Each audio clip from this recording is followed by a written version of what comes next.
Sky News Virginia. Let's have a look at the rest of the news this morning with Sarah Jane. Thanks very much, Stephen. The gap between the life expectancy of the rich and the poor has widened despite efforts to close it. A report from the National Audit Office wants more investment to help GPs tackle problems like smoking and obesity in deprived areas. Gerard Tubb reports. When it comes to life expectancy in England, the difference between the haves and the have-nots has got worse. A report from the National Audit Office shows that more than a quarter of the population has fallen further behind the national average and says it can't be sure that attempts to tackle the problem have provided value for money. This report's findings show that after a 10-year improvement programme, things have got worse. Too many people are dying too young in places like Middlesbrough, and the life expectancy gap between the best and worst places in the country has got wider.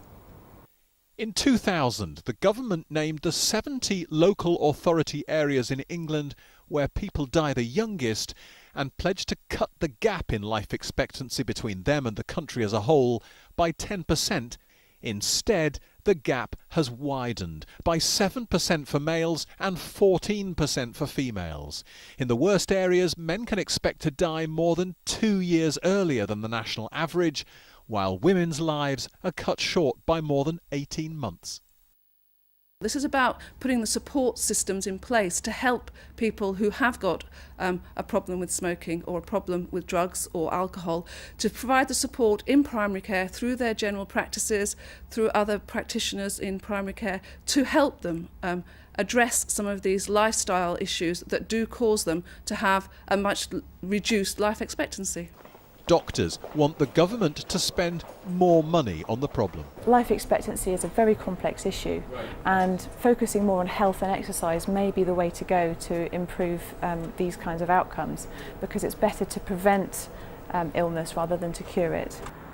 The National Audit Office can't say how much money has been spent on trying to reduce the difference in how long people live, but says there is scope for further value for money improvements. Gerard Tubb, Sky News, Middlesbrough. A referendum on reforming the voting system for general elections is to be held next May.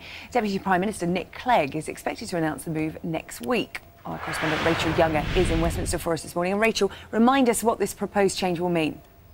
Well, this was a crucial part of the Liberal Democrat agreement to go into coalition with the Conservatives. And what's likely to happen is that there'll be a referendum where voters are expected to be asked whether or not they want to drop the current first-past-the-post system for another system called the alternative vote. Now, AV basically allows you to rank candidates in order of preference, and then the votes are redistributed until somebody gets more than 50%. So it is a little bit more complicated.